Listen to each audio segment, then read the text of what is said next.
काकी राहू द्या, कट करा तो फोन, मी बघतो. बघतो म्हणजे उपकार करतोस काय रे माझ्यावर? हा, ही सगळं तुझ्यामुळे झालंय. ही अंकुशरावची पोरगी आत्ताच आत्ता गेली पाहिजे इथनं.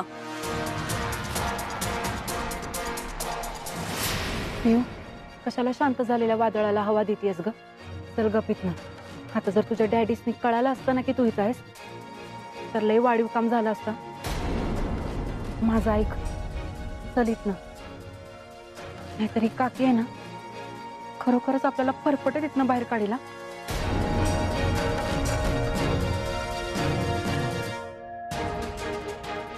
तू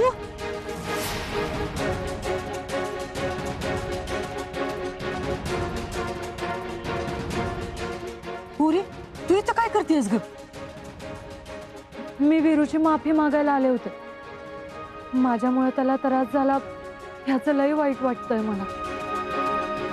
पण बघा ना, कधीपासून मी त्यानं माफ करावं म्हणून इथं बसली, पण तो काय माफ करणं झालाय मला. आई, तुम्ही एकदा समजवता का त्याला? अगं त्याला सांगते मी काय सांगायचं ती, पण तू माझं ऐक. अगं इथं अजून काय हुन्या अगोदर तू इथनं जा. आहो, पण अजून त्यानं मला माफ नाही केलं तर? गढूळ पाण्यात आपली हरवलेली वस्तू कवाच हुडकायची नसती पुरी. अगं ते पाणी नितळ होऊ द्यायचं असतं. त्याचा समदा गाळा खाली बसला की मग आपली हरवलेली वस्तू हुडकायची असते. तेव्हा आता चिडलाय ना तुझ्यावर, मग त्याला वाई शांत होऊ दे की, मग तू त्याच्याशी बोल. आणि आता जा पुरी इथनं तू. पुरी, आईचं ऐकणार नाहीस वे तू?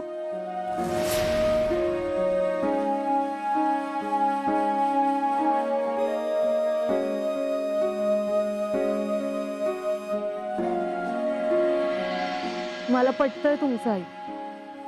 जाते मी. वय पुरी, ये तू.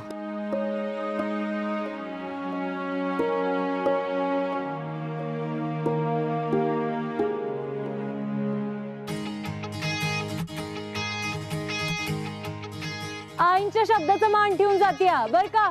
पण लक्षात ठेव, तुझी माफी मिळवल्या बिगर मी बी शांत बसणार नाही. नाही तुझी माफी मिळवली तर मी बी पाटलाची पोर नाही. लक्षात ठेव.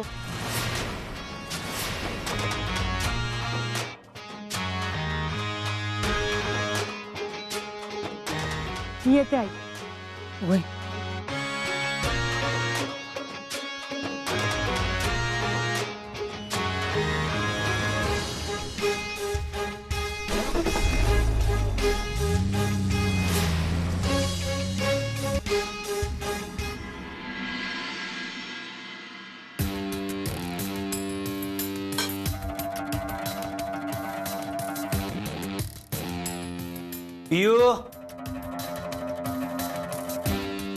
पियू जेवायला आल्या नाहीत. कुठं आहेत त्या? तिच्यावर पाळत ठेवणार कुत्र नाही आम्ही. आम्हाला नाही माहित. बाप आहे आम्ही तुमचं, जरा नीट बोला. आज बरी आठवण आली. जिला वारसदार म्हणून निवडलंय ना, हे तिला सांगायचं, आम्हाला नाही. जगदीशराव. डॅडी, पियू, अहो आम्हाला न सांगता कुठे गेला होता तुम्ही? ते गावातल्या लोकांना भेटायला गेले होते. त्यांच्या काही अडचणी होत्या, त्या जाणून घ्यायच्या होत्या. बघितलं का, तुमच्यासारखं बोंबलत फिरायला गेल्या नव्हत्या त्या. माणसं जोडायला गेल्या होत्या. नाहीतर तुम्ही. आम्ही माणसं जोडतो का तोडतो हे कळेलच लवकर तुम्हाला. पियू, बघितलं का, आम्ही तुम्हाला राजकारणात आणलंय तर कसा जळफळाट झालाय नुसता यांचा.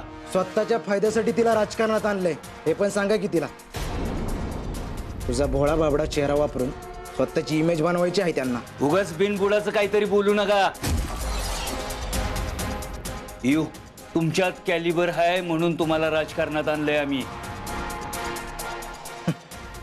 कॅलिबर?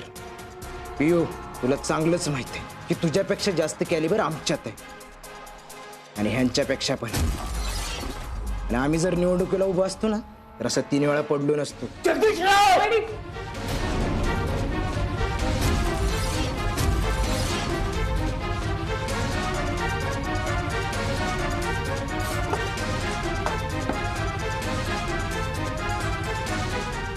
दादा रे काय बोलतोयस तू? डॅडी आहेत ते आपले. आणि ह्याची तर लाज वाटते ना. त्याच्या बायकांच्या लपड्यामुळे सगळ्यांच्या मनातून उतरला ह्यो माणूस.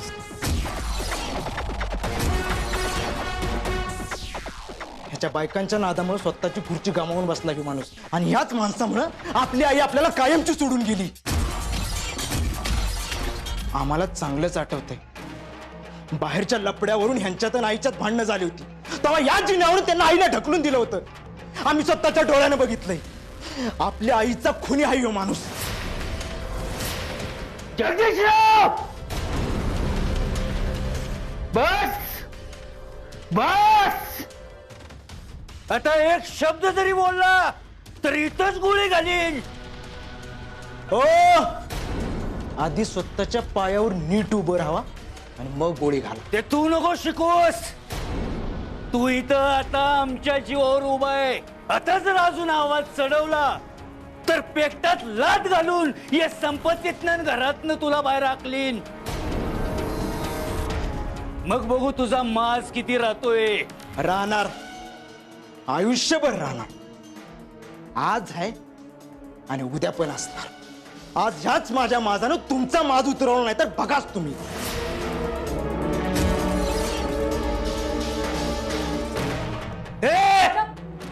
अरे थांब, कुठे चाललाय? ये माघारी, चल उतराव आमचा माज. अरे ये ना, बघू किती दम आहे तुझ्यात. डॅडी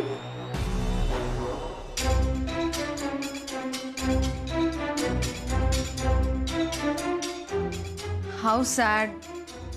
राजकारणातले तुझ्या एंट्रीमुळे एवढं सगळं घडेल वाटलं नव्हतं ग. बघ ना, राजवीरशी तुझी फ्रेंडशिप तुटली, घरात ही भांडणं.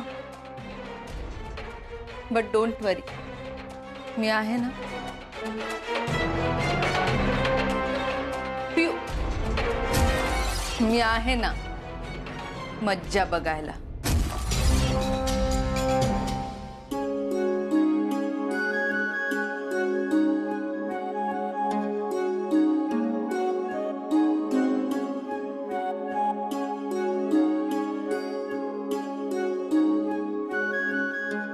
वीरू, एवढा राग बरा नाही र.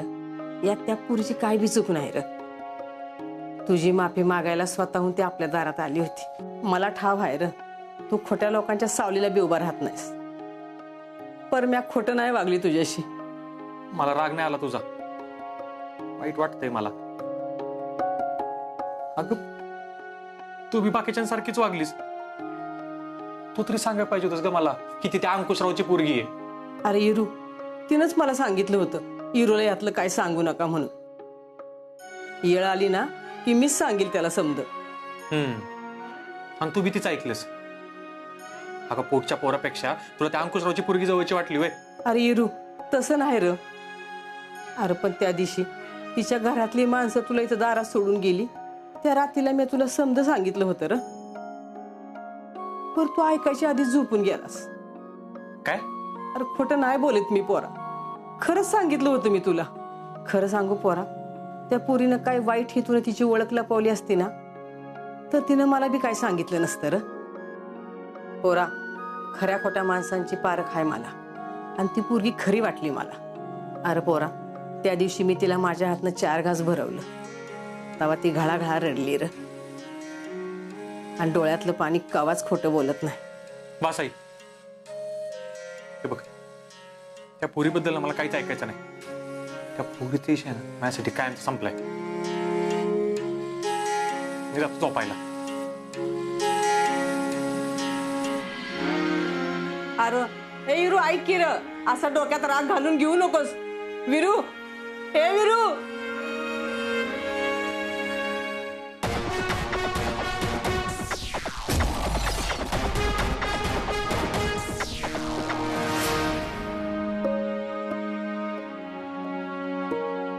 जेवण आणलंय तुझ्यासाठी. तुझ्या बापाला नेऊन देते. दादा, तू का सारखं राग करतोस डॅडींवर? तुला वाटतात तसं नाही आहेत ते. लोकांनी त्यांना बदनाम केलं आणि आपणच त्यांच्यावर विश्वास नाही ठेवणार तर मग कोण ठेवणार आहे? आपल्या आईला त्यांनी नाही मारलं, कारचा अपघात झाला होता. झालं तुझं सांगून. आता निघायचं इथनं तुझ्याशी आणि तुझ्या बापाशी.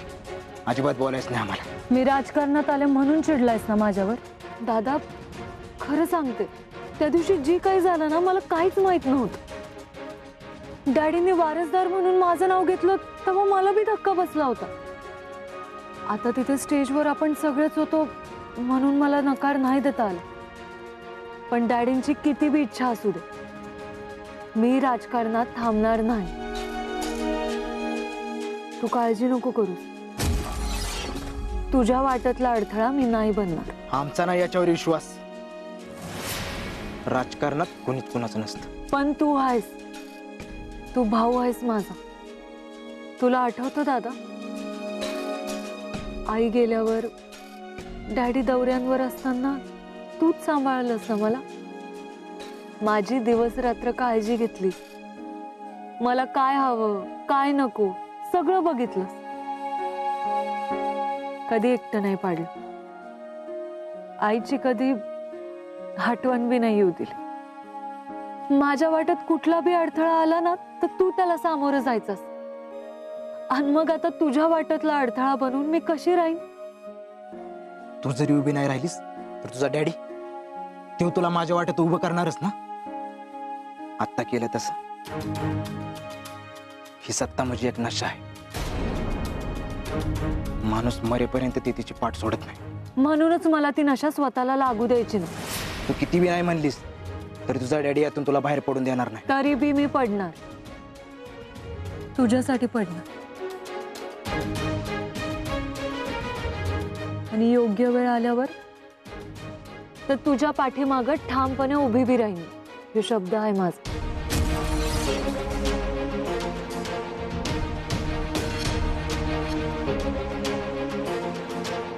पण माझ्या फक्त 2 अटी आहेत.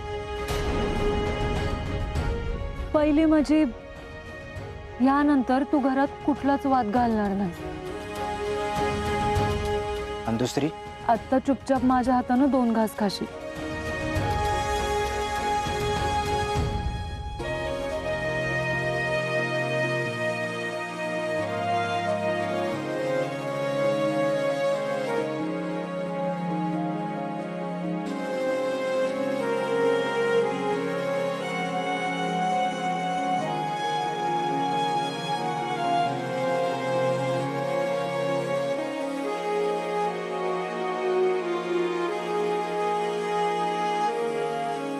एवढ्या घाई सकाळी गाडी घेऊन कुठे गेली होती? ते हरकत नाही, जात जा, पण विचारून घेऊन जात जा. वय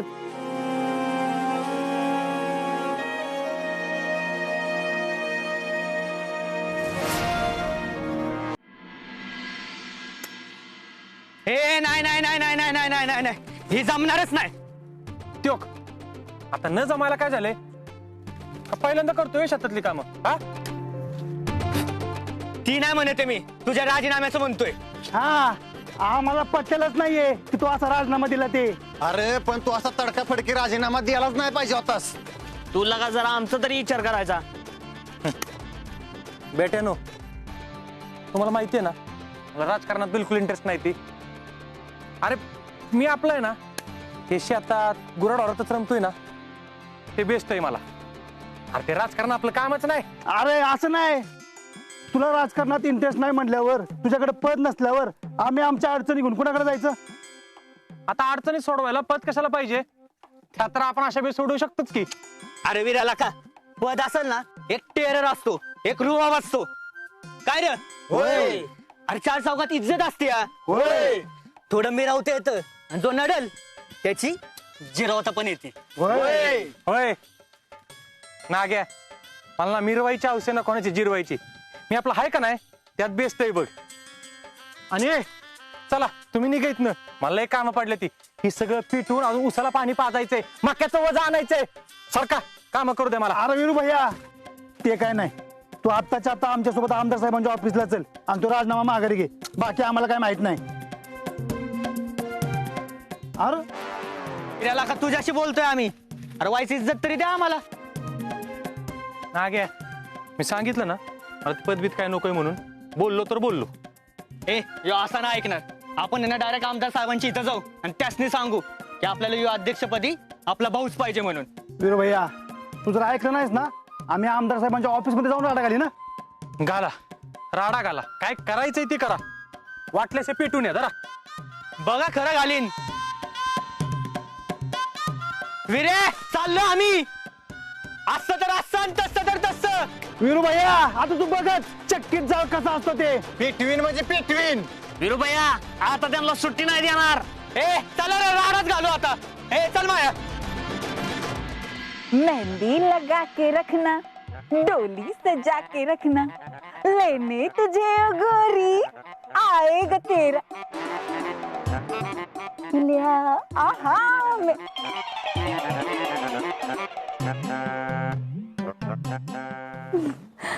काय ग वैशे, चल आपल्याला जायचंय. आपल्याला एक काम आहे. ए नाही नाही नाही नाही, अजिबात नाही. पुरती हौस पिटली माझी. आणि एक वेळेस का नाही, मी पिलेचा हात धरून त्याच्या संकट पळून जाईल, पण तुझ्या संकट नाही नाही नाही. मी तुला येतीस का असं विचारत नाही, सांगते. चल वीरूच्या घरी जायचंय आणि माफी घेऊनच परत यायचंय. तो वीरू नाही त्याच्या घरी, तो गेला तिकडे त्याच्या रानात. ते मगाशी पिलेचा फोन आला होता, तो म्हणला मग रानात जाऊन माफी मागू. चल जाऊ आणि लगेच येऊ माघारी. राहू दे, तो काय तुला माफ करणार नाही आणि मी काय तुझ्या संकट येळवाया घालवणार नाही. आणि असं बी मी मेहंदी लावतीये आणि ह्या अवस्थेत फक्त मी माझ्या पिले समोरच जाणार, दुसऱ्या कुणाच्या बी नाही. तुझा तुझी तू. तू खरंच माझ्या संग येणार नाहीस? नाही ठरलंय तुझं? वय ठीक आहे, मग जाते माझी मी. बस मेहंदी लावत.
ऐसे मत सताइए, जरा तरस तो खाइए, वो है जरा खफा खफा जो नैन चुराए है कि हो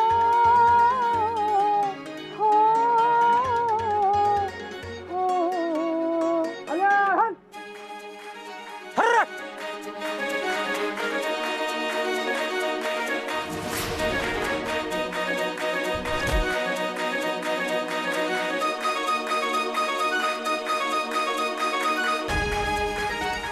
आधी मला माफ कर, मग मी बी जाईन म्हशीसारखी. करणार आहेस